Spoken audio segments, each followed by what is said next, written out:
চামগুৰি সমষ্টিৰ বিধায়ক ৰকিবুল হুছেইনৰ গৃহ সমষ্টিত দলীয় কৰ্মীৰ পদত্যাগ। ৰকিবুলৰ ঘনিষ্ঠ কংগ্ৰেছ নেতা মজিবুৰ ৰহমানে সংবাদমেলযোগে ঘোষণা কৰিলে পদত্যাগৰ কথা। চামগুৰি সমষ্টিৰ বিধায়ক ৰকিবুল হুছেইনৰ বিৰুদ্ধে ক্ষোভ উজাৰি সংবাদমেলৰ আয়োজন কৰি মন্তব্য প্ৰকাশ কৰে লাওখোৱা ব্লক কংগ্ৰেছৰ নেতাগৰাকীয়ে। মজিবুৰ ৰহমান প্ৰদেশ কংগ্ৰেছৰো কাৰ্যনিৰ্বাহক সদস্য আছিল।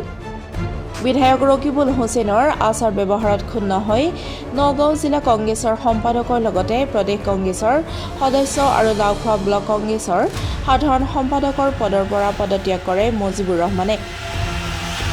কংগ্ৰেছ দল ত্যাগ কৰি প্ৰায় 2 শতাধিক কংগ্ৰেছ কৰ্মীয়ে বিজেপি দললৈ ঢাপলি মেলাৰ পূৰ্ণ সম্ভাৱনা মজিবুৰ ৰহমানৰ।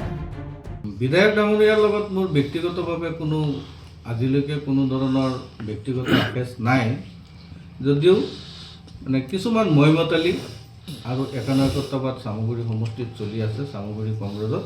সেইকাৰণে সেই বিষয়ে মই ক্ষুণ্ণ হৈছোঁ। আপোনালোকৰ একানৈকত্ববাদ চলি আছে নেকি কংগ্ৰেছত?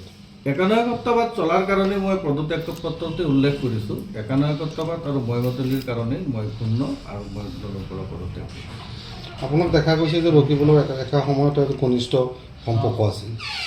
কিয় এই সিদ্ধান্ত আপুনি ল'ব লগা হৈছে ৰকিবুলৰ বিৰুদ্ধে বা কংগ্ৰেছৰ বিৰুদ্ধে? না, তেনেকুৱা কোনো ব্যক্তি বিশেষৰ বিৰুদ্ধে নহয়। মোৰ ব্যক্তিগত কিছুমান কাৰণ আছে। ধৰক মই যেনেকৈ দলৰ কাম কৰিব বিচাৰিছোঁ সেইমতে মই কৰিব পৰা নাই।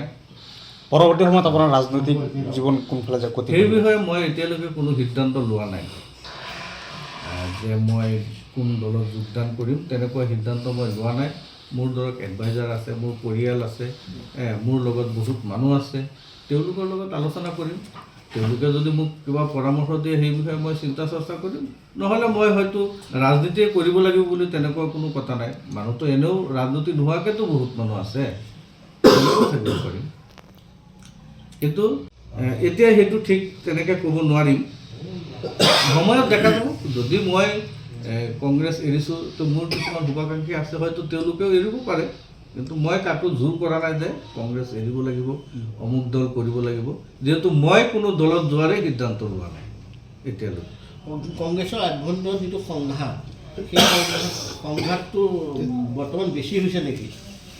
সংঘাতটো ধৰক এইবিলাক কংগ্ৰেছৰ সংঘাত, সেইবিলাক ধৰক ডাঙৰ ডাঙৰ নেতাসকলৰ লিডাৰসকলৰ কথা। মোৰ নিচিনা এজন সৰু কৰ্মকৰ্তাই এই বিষয়ে মানে মাত নমতাই ভাল। গতিকে মই এটাই ক'ম যে কংগ্ৰেছেই হওক, বিজেপিয়েই হওক, এজেপিকে নিউজত পোৱা নাই। শিৱসাগৰ ডিষ্ট্ৰিক্ট কংগ্ৰেছৰ গোটেই টীমটোৱে কালি পদত্যাগ কৰিছে। এইবিলাক কাৰণে এই নেতাসকলৰ আচাৰ ব্যৱহাৰ এতিয়াও যদি ৰজাৰ দৰে ব্যৱহাৰ কৰে নেতাসকলে কৰ্মীসকলক, তেতিয়া কৰ্মীসকলটো ক্ষুণ্ণ হ'বই। আচলতে নেতা কেনেকুৱা হোৱা উচিত?